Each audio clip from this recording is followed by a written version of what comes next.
Welcome back. स्वागत है आप सभी का हमारे ब्लॉग में। और बीच में हमने अपना ब्लॉग कंटिन्यू नहीं रखा क्योंकि हम बहुत थक गए थे। ठीक है, तो हमने रेस्ट किया थोड़ा सा, लिटिल बिट। रेस्ट करने के बाद अभी हम रेडी होके निकले हैं घूमने के लिए। सबसे पहले हम जाएंगे वैष्णो देवी मंदिर और आपको वैष्णो देवी मंदिर के दर्शन कराएंगे। अगर अंदर अलाउड हुआ फोन लेके जाना तो ज़रूर आपको सारे वीडियो देखने को मिलेंगे, अदरवाइज मैं आपको बाहर से दिखाऊंगी। और सभी कमेंट करके बताइए कौन कौन इस टाइम पे वृंदावन में है, क्योंकि वृंदावन में इस टाइम बहुत ज़्यादा रश है। तो अब सबसे पहले हम पहुँचे हैं इस्कॉन मंदिर के पास और यहाँ पर हम सब ने लगवाए हैं तिलक। देखो लड्डू कितना इतरा रही है तिलक लगवा के, सच्ची में राधा रानी जो बन गई है ये। अब संदीप की बारी आई है तिलक लगवाने की, तो मैंने सोचा मैं भी क्यों पीछे रहूं। जब मैं अपने राधा रानी की नगरी आई हूँ, कान्हा जी की नगरी आई हूँ, तो मैं भी उनके नाम का तिलक लगवा लेती हूँ। तिलक लगवाने के बाद फिर हम थोड़े आगे बढ़े तो लड्डू जो कि हमारी राधा रानी के लहंगे में है वो पूरा इंजॉय करना चाहती थी, तो उसने लिया है अपने लिए यहाँ पे गोला खाने के बाद फिर हम थोड़े आगे बढ़े। सबसे पहले हम दर्शन के लिए गए माँ वैष्णो देवी मंदिर।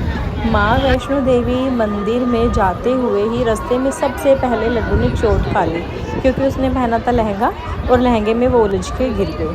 फिर उसके बाद उसका मुंह बन गया जैसा कि दिख रहा है आपको। फिर हम थोड़े आगे बढ़े तो हमने देखा कि यहाँ पे तो माँ वैष्णो की मूर्ति बहुत ही ऊंचाई तक थी, बहुत ही ऊंची मूर्ति थी ये। इस पे बैठी हुई है चिपके राधा रानी।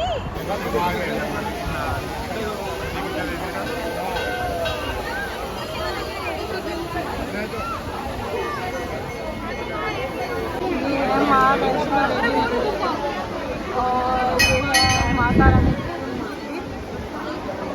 अब आप देखिए ये अंदर से जो है मंदिर कितना सुंदर है, इतना सुंदर मंदिर था और इतना ही यहाँ पर हमें शांति मिल रही थी।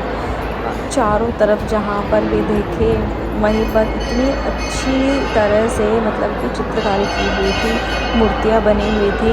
मंदिर के अंदर रश बहुत था पर इतनी भीड़ होने के बावजूद भी हमें दर्शन अच्छे से हो गए।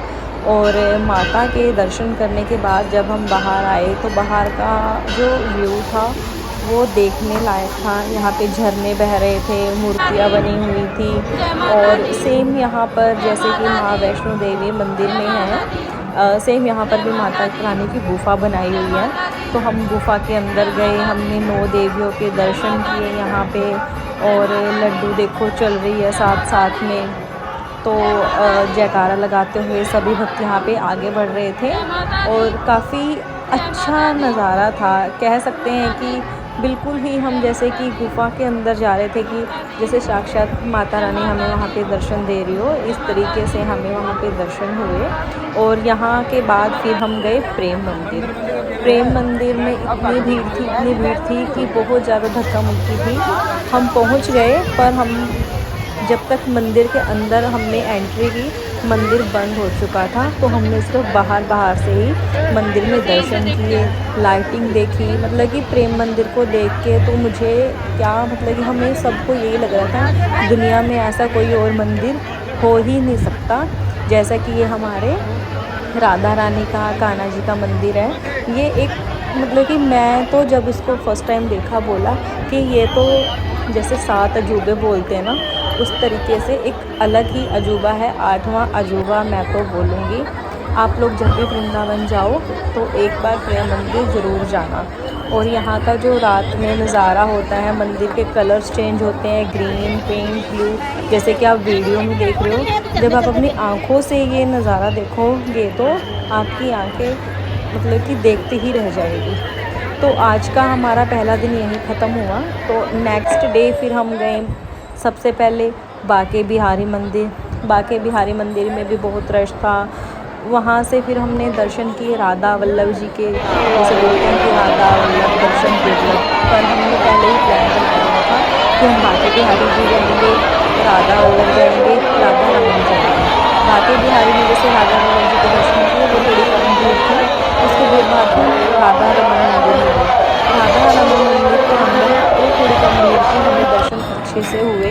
आप जैसे देख सकते हो ये हमारे राधा रमन जी हैं और इनके नैन बड़े ही अच्छे हैं। आप जब जाओ तो इन तीनों मंदिर में ज़रूर दर्शन करके आओ, क्योंकि अगर राधा वल्लभ राधा रमन में जाओगे तो आपकी यात्रा अधूरी मानी जाती है।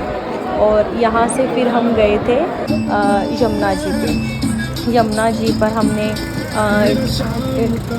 वहाँ पे किश्ती में हम बैठे और यहाँ पे जो भैया थे जो इनको चला रहे थे, ऑपरेट कर रहे थे, उन्होंने श्याम बाबा जी के भजन लगाए हुए थे जो कि काफ़ी अच्छे थे। बहुत ही आनंद आया। साथ में हम यमुना जी में घूम रहे हैं और साथ ही में हम भजन कीर्तन सुन रहे थे, तो बहुत ही अच्छा नज़ारा था। कह सकते हैं कि आनंदमय दर्शन था जब हमने वहाँ पर ये सब देखा। और मैं फ़र्स्ट टाइम वृंदावन गई थी, मतलब कि ये चाह रही थी कि जितना ज़्यादा यहाँ पे देख सकूँ, जितना ज़्यादा इसको महसूस कर सकूँ, उतना हम महसूस कर रहे थे, क्योंकि इसी यमुना जी से होते हुए हमारे कृष्णा जी मथुरा में गए थे। तो इस यमुना जी ने कृष्ण जी को छुआ है, जिसको हम छू पा रहे थे। और हमने काफ़ी अच्छा वहाँ पर महसूस किया। हर पल ये लग रहा था कि जैसे राधा नाम हर कोई, जब भी कोई मिलता है राधे राधे। कोई ई रिक्शा वाला है, बच्चे को साइड में हटाना है, बड़े को साइड में हटाना है, तो वो भी बोलता है राधा राधा। कोई भी मतलब कि वहाँ पर किसी के नाम से नहीं आपस में बुला रहा होता है। बहुत ही अच्छा लगा हमें वहाँ जाके। तो आप भी जब भी प्लान बनाओ तो वृंदावन घूमने जाओ तो एक बार आप भी यमुना जी में किश्ती की सवारी ज़रूर करना, आपको बहुत अच्छा लगेगा।